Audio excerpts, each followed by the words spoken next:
Welcome back to the Compass Podcast, where we invest in drawing out the divine moments in our daily lives. This is a stormy edition of Compass as I'm recording this portion during a thunderstorm. So if you hear some extra audio, it's because things are a little bit nuts outside right now. Many of us, though, we like thunderstorms, so long as we can have a safe place to ride them out, right? They're awe-inspiring, which serendipitously is kind of what this episode of Compass is about. That is, being inspired by awe and recapturing a view of the world that allows for some mysticism and mystery. In this episode, I talked with Dr. Richard Beck about interrupting our skepticism and rediscovering the enchantment in Christian traditions. We'll start with talking about Celtic legends, even some cryptozoology, but then get into addressing the deep ache that so many of us feel about connecting with something greater. We discussed connecting with younger generations, existential restlessness, and embodying moral beauty. It's a deep episode. If you appreciate the value that our show Compass brings to your day, we'd be incredibly grateful if you could take a moment to leave us a rating and review. Your feedback not only helps us improve the show, but it also makes a huge difference in helping more listeners like you find us, the Compass Podcast. So here's how you can leave a rating and review. On Apple Podcasts, open the Apple Podcasts app on your phone or computer, search for Compass, finding spirituality in the everyday, and then scroll down to the ratings and reviews section. Tap the stars to rate the podcast. You can hit the 5-star. Go ahead. If you have a moment, write a few words about what you enjoy about the show in the review section. On Spotify, you launch the Spotify app on your mobile device. You head to our podcast page. Below the podcast title, you'll see a rating section represented by stars. So tap to rate us. Although Spotify doesn't support written reviews yet, those stars really do count. And on YouTube, you head over to our YouTube page, find our channel, Compass Podcast, Finding Spirituality in the Everyday. We have our own channel there. After watching an episode, hit the like button to show your support, and then leave a comment to tell us and other viewers what you thought. Your comments help increase our visibility on YouTube, and they grow our community. And of course, don't forget to subscribe and click the bell icon so you don't miss when we throw new stuff out there. All right, back to this episode. We're talking with Dr. Richard Beck, who is a professor of psychology at Abilene Christian University. He's the author of the popular blog Experimental Theology, the thoughts, articles, and essays of Richard Beck. His latest book is called Hunting Magic Eels, Enchanted Faith in a Skeptical Age. That's where the cryptozoology comes from. That book is out right now. As an experimental psychologist and a practicing Christian, Richard attempts to integrate theology with experimental social sciences. Really makes for some interesting stuff. So I had a great time talking with Dr. Richard Beck. I think you'll appreciate the conversation too. So let's get to it. Well, we're going to get into some deep topics, talking about finding meaning in life and ideas of around faith and enchantment. But I have to ask you first, what happened to the Magic Eels? Yeah, so the title of my latest book is called Hunting for Magic Eels, and so everybody thinks it's a book about like cryptozoology, like that's chapters what drew me in, honestly. Yeah, chapters on like Bigfoot and the Loch Ness Monster, and so my publisher picked the title, and I had some reservations about that. I'm like, people are not going to know what this is. Could you imagine just going through the Christian Living section and seeing Hunting for Magic Eels? It piques interest, though. Yeah. Yeah. And but the subtitle is Recovering an Enchanted Faith in a Skeptical Age. But the title came from my wife and I were in Wales. We were on Sanwyn Island, where there was a Celtic saint, Saint Dwynwen. She's the Saint Valentine's of the Welsh people. And she became the patron saint of lovers because on her island there was this water well that had these enchanted eels in it. And the legend was if you threw a token of your love into the well and the eels came up and disturbed it, that would be a sign that they would be faithful through life. So this was premarital counseling in the Middle Ages, And so all these pilgrimages came to the water well, and she became the patron saint of lovers. And so I tell the story, my wife and I were on the island looking for this well and the magical eels. But I then quickly pivot to say, we couldn't find the well. But that's not our world anymore. Like, we don't see premarital counseling for magical eels. And so what has happened in the modern era where we're seeing the rise of unbelief, increasing disaffiliation from our churches? What has happened over the 500 years when you go from that world, very enchanted, miraculous, supernatural, to our world where faith is a little more fragile and hard to come by? Yeah. It's funny you bring up the cryptozoology. A couple years ago, I started a fascination with things like cryptozoology and kind of the tales of lore and spiritual, supernatural, and was listening to a lot of podcasts at the time. I still do, actually.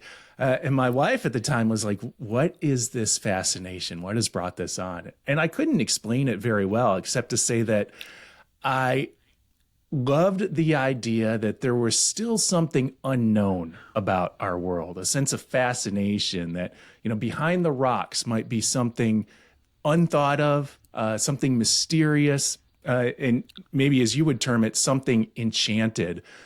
What do you think we're missing when we lose this sense of enchantment with the world? Yeah, I think the first thing I would just describe for your listeners is just why grab the word enchantment.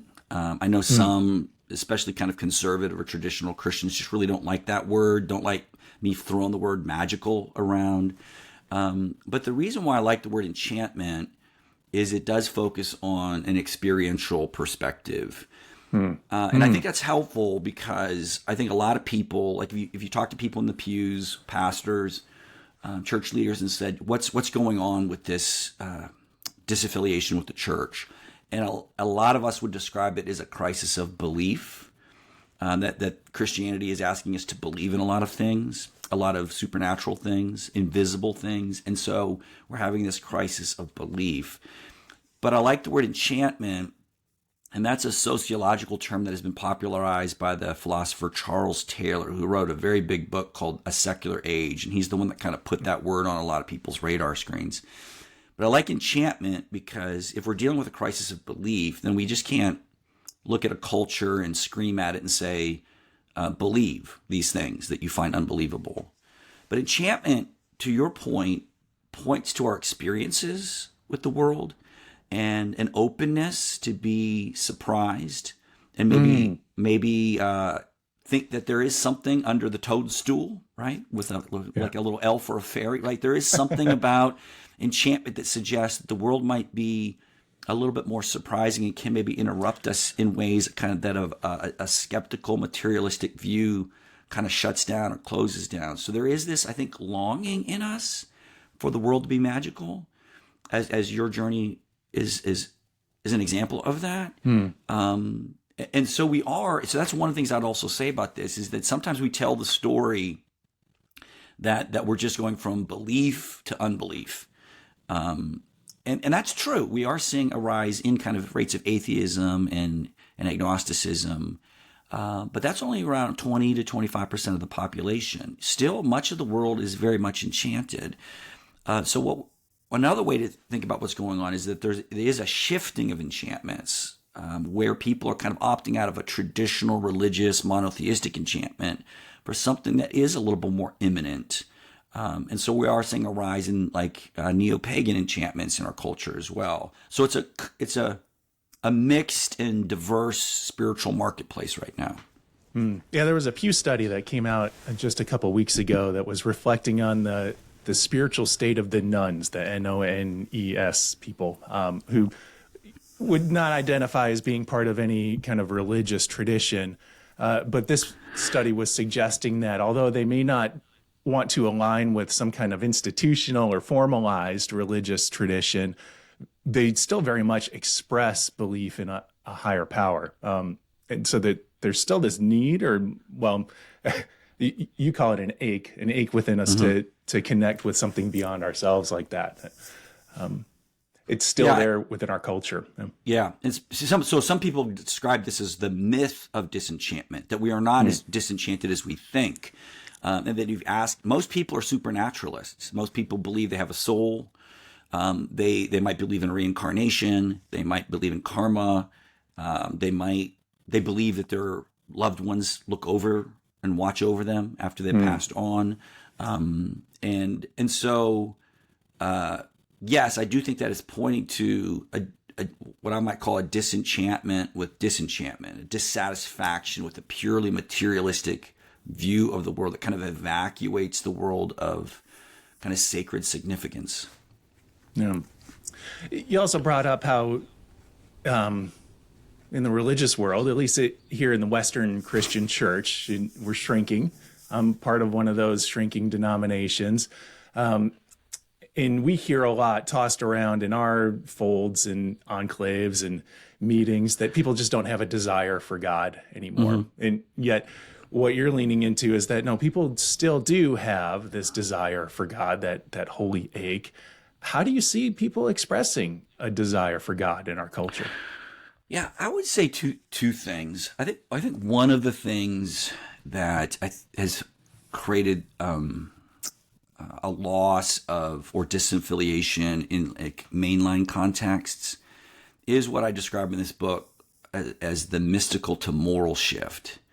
I think people now focus on being good people, loving people, kind, tolerant people, and in many ways our politics have increasingly become the repository of those values and that pursuit of goodness.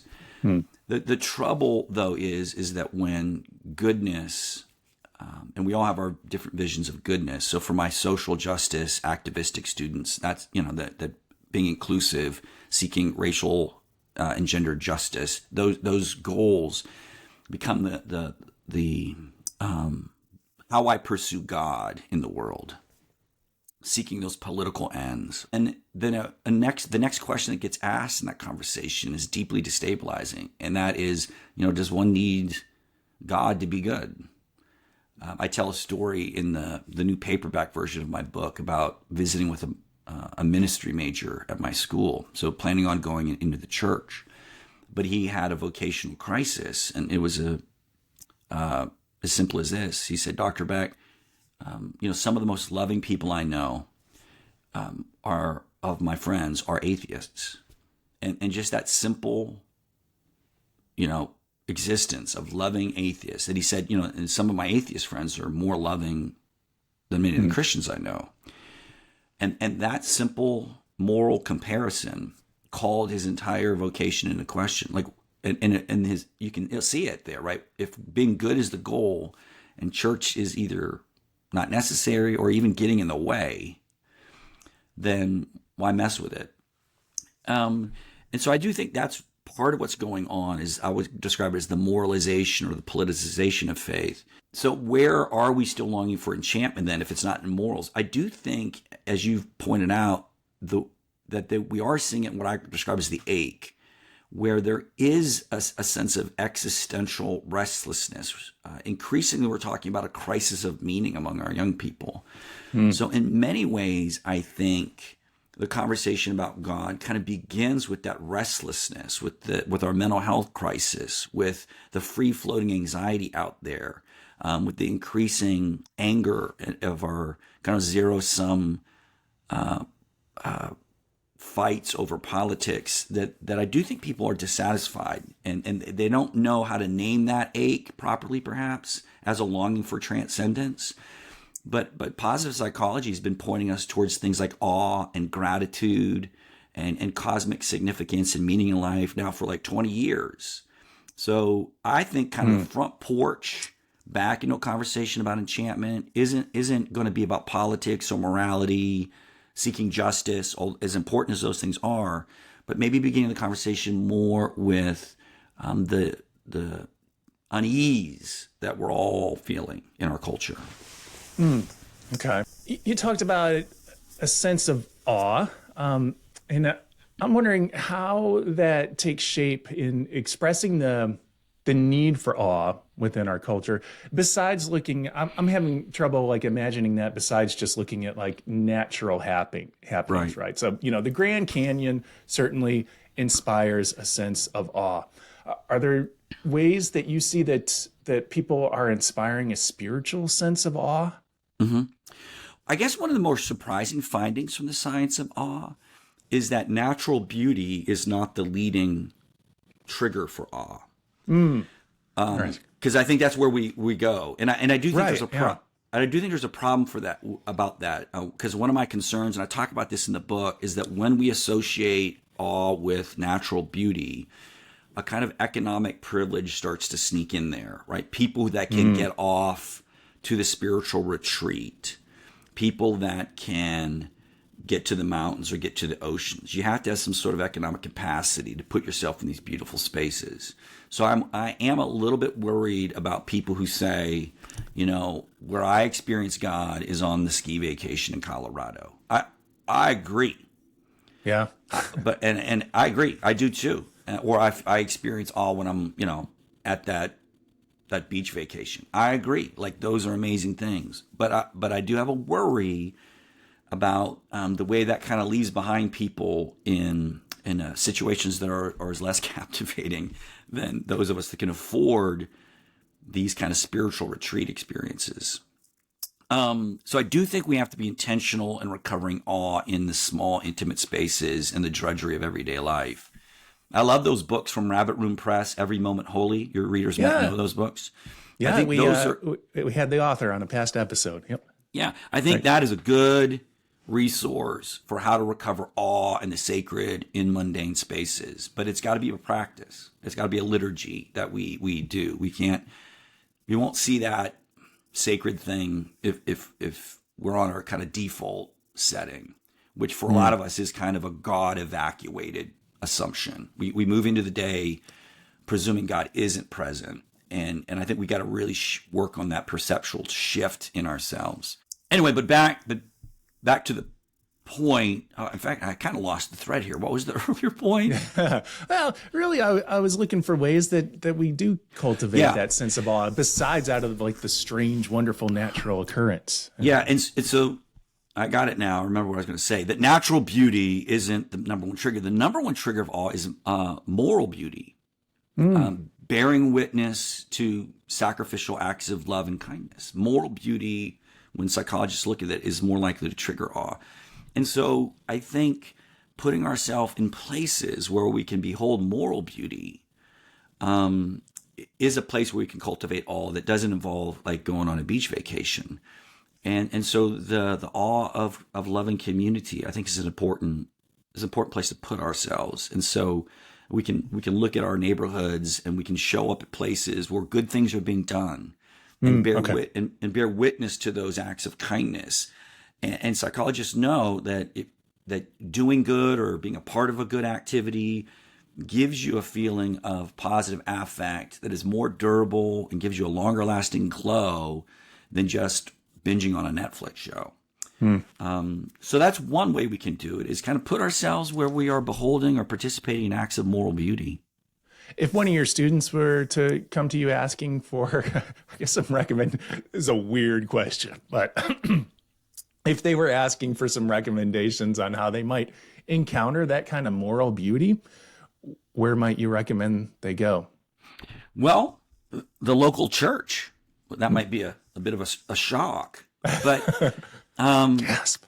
But one of the things that I kind of talk to my students about joining a small and healthy local church, I think it's one of the best kept secrets on social media right now, is how if you just are a member of a small, local, healthy little church, you will every week bump into moral beauty. And pastors know this, and people that are faithful followers of Christ in churches. I mean, you know, it's a good example of this. My wife and I talked about this the other day, is like the works of Anne Lamott. Anne Lamott is a part of a mainline little church, and she's been journeying with that church. And she just tells in her normal day of just walking alongside that church about the beautiful things she encounters. I mean, she's a great guide on that work from that progressive mainline perspective. And as a member of my own local church, like I bump into people all the time that are doing these just amazing things, just little acts of fidelity and care for taking the people in their lives. And if you're on social media, if you're looking at the church through a social media feed, you see none of that. All you see is the horrible things. And there are horrible things. But the little stories of the unnamed and unknown people you'll never see those unless you just show up regularly and spend time in those spaces. So that might be a really weird recommendation, but I want my students to find a healthy, intimate community of faith and spend time, join a ministry, teach Sunday school, work in the food pantry, drive. Like one of the things I do at my church is I drive the handicap van, So I pick up our neighbors and I pick them up. And I tell you what, man, I get more fulfillment and more blessed out of that ministry than I can even describe. The other thing I would say to my students is show up. And I also say this for a lot of my friends, because I'm in an academic space, a lot of deconstructing academics. We critically pick at everything related to faith. The skeptical mind. Yeah. And I tell them, they ask me about like, what was really important in your own season of reconstruction of your faith? And I said, worshiping among the poor. If you show up with economically marginalized communities and worship in those spaces, those are enchanted spaces. God is real and alive and the Spirit is moving. But if you spend your time in critical intellectual spaces, you're always in like your cognitive analytical mode. You got to get in a place where you're around people that take the presence of God as a default. And so that was also important to me, is spending time with a little mission church in my town that had kind of a little bit of a charismatic vibe, really uncomfortable for me. But they enchanted my faith in many ways. So those are some things I would say, is like show up on the margins of society because God's real there. In privileged spaces, in wealthy, educated spaces, it's pretty disenchanted. But if you move to the margins of your town or global Christianity, you're going to be back in a very enchanted space. Yeah, there's this strange dichotomy that seems to be coming out where we want to recognize that God is everywhere. And that's part of the enchantment that we feel when we do recognize that, as you noted with the Every Moment Holy Book. I mean, there are liturgies in there for taking out the trash and making morning coffee. It's this sense that God is everywhere. And yet, we also want to look for these spaces where we feel like the veil is thin, where God's presence is easily recognizable.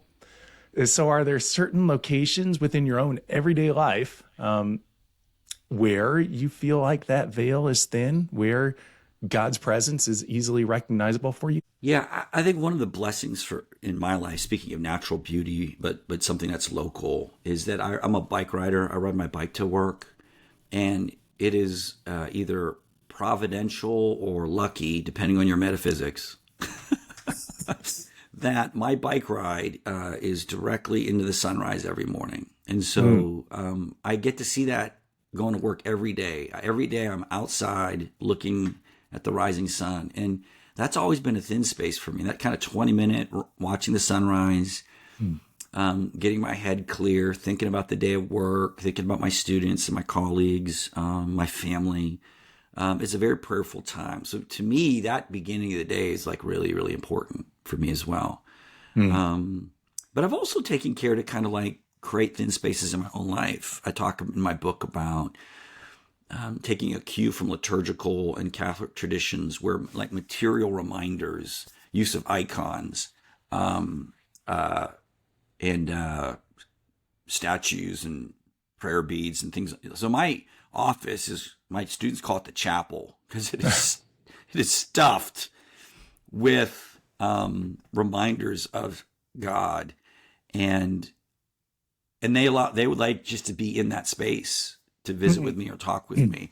So that space for me is kind of like an oasis. The way I've curated my physical surroundings to bring me into kind of a more intentional experience of God. So those are two things. I mean, other than experiences, right? So experiences of, I pray before my classes and morning coffee with my wife. I mean, there's lots of different enchantments in my day that I could name. What's one of your favorite relics, so to speak, one of your favorite physical representations that you keep in your office? I have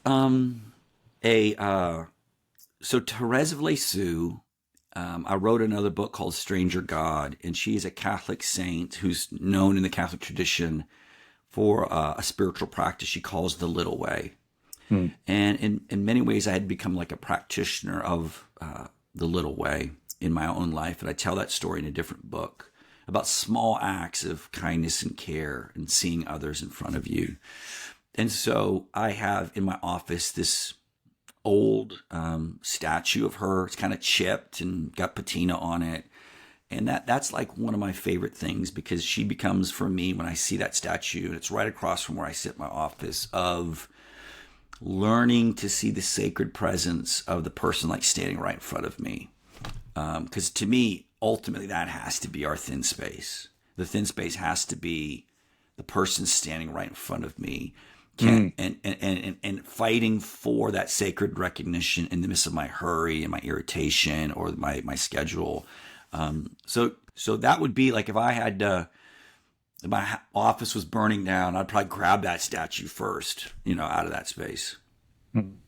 Well, in thinking about young people, this is going to flip our model a little bit, where we're talking about what they need and expect in terms of spirituality. But often within the church, we hear leaders expressing a want to connect with young people. So as you sit observing kind of their deepest needs, what are some ways that the church might respond to what they're doing? What story does the church need to tell in order to be a stronger presence amidst the young people who you work with? So I would say a couple things. One is, I think a lot of mainline churches have made the mistake of continually unpacking Christianity in justice and moral terms, because the idea is young people care about justice, they're social justice warriors, so we're going to keep unpacking the gospel in the idiom of which they're passionate about.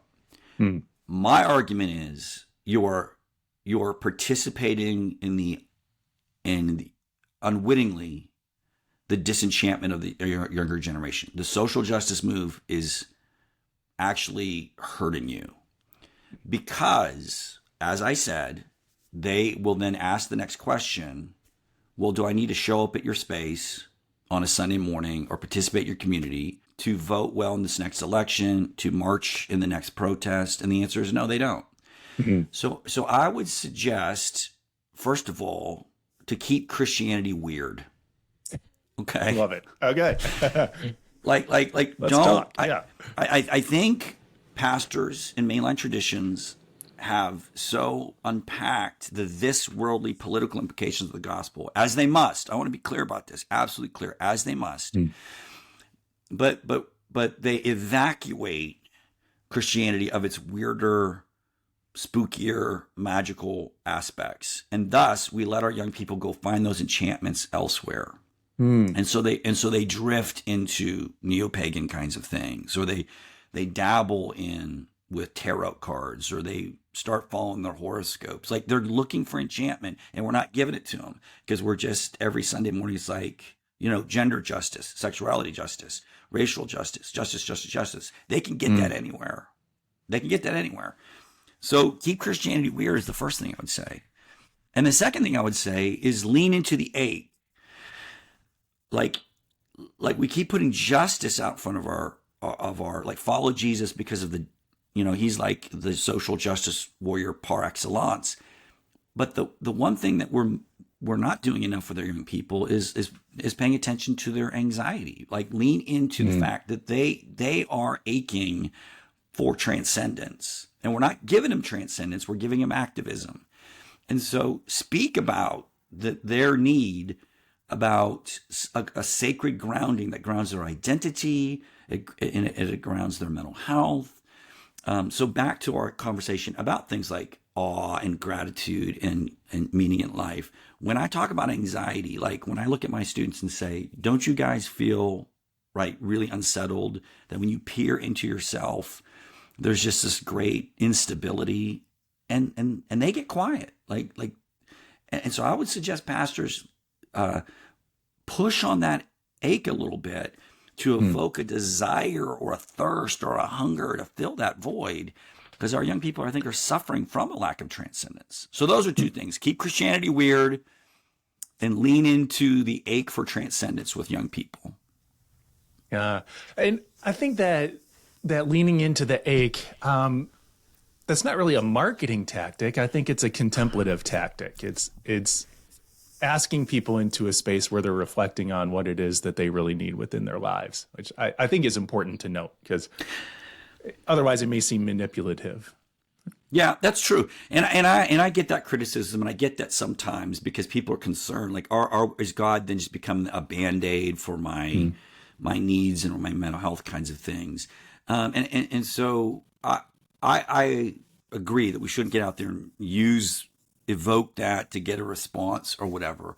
But I would just go back to something Augustine said, right? Our hearts are restless until they rest in God. And that is an ancient observation. I've had some people suggest, like, is this a modern thing? Like, no, our hearts have been restless. Without God, just from an ontological perspective, we are finite creatures standing over an abyss of nothingness.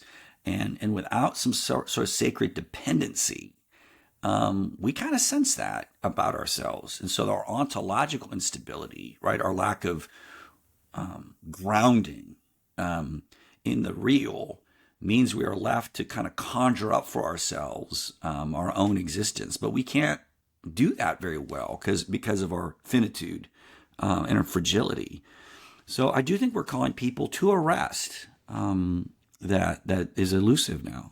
Well, for our friend who's listening, who is in that place of deconstruction and maybe caught in this space, as you were talking about, where it's in the intellectual and skeptical loop, what might be just a first step to encounter a sense of awe, to interrupt or disrupt that loop of skepticism and intellectualism? Yeah. Well, I mean, in the book, I go through what I call enchanted Christianities. I look at liturgical, contemplative resources like you've mentioned, like practicing the presence of God, the liturgies of every moment holy. I talk about charismatic enchantments. That was the most triggering chapter for some of my friends. But one of the resources in charismatic traditions is an emphasis on affectivity, allowing our hearts to be recaptured and focused on. And the other thing that I think is important from charismatic traditions is their focus on testimony or storytelling. I've had churches that are trying to practice some of the ideas in the book. And one of the most powerful things that pastors have said is that when I got a small group together and I tell them to tell their stories of enchantment, like, when did you feel the presence of God? Like, what was your conversion story? And a lot of those for us, those are decades in the rearview mirror. But it was healing and helpful for them to just remind themselves of when that felt real to them.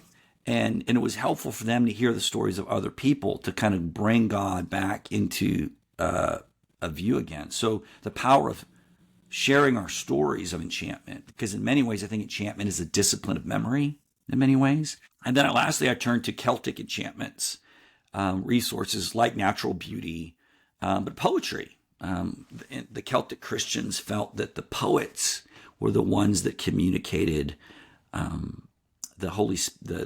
insights of the Holy Spirit. So for some of us, we lean into poetry as a way to kind of recover a sacramental vision of the world. So I've had students of mine write poetry to fight against the default materialism of their day, because that's the one thing poetry teaches you, is to read a mundane moment as meaningful, as stuffed with meaning, even if it's just sitting on a bench waiting for a subway train. That, through the eyes of poetry, that moment can become holy ground, the gateway of heaven. So that might not be a normal tool, but I would suggest like getting people in your churches to read or write poetry. But lastly, the thing I would say, taking a cue from a moment in the book of Acts, where Paul is asked in the book of Acts to share one of the very first sermons with a pagan audience. And they don't know the stories of ancient Israel. And so he speaks for the first time about how to bring God into view amongst a group of people that have never laid eyes on this God. In their own minds, they don't think they have. And he says, we come to proclaim the God who made the heavens and the earth. So he points to natural beauty. But what I talk about in the book is at the very end, he says, the God that brings you food and harvests and then fills your heart with joy. And I love how Paul's first gospel message to a wholly unchurched, to use that language, audience was joy. And so, right, not the stories of the Old Testament, but he pointed to their joy and he said, this God has not left himself without a witness. So the one thing I would say to the disenchanted people is I think a lot of people are like waiting for like a voice from heaven. They're waiting for an audible voice from heaven. They want to behold a miracle.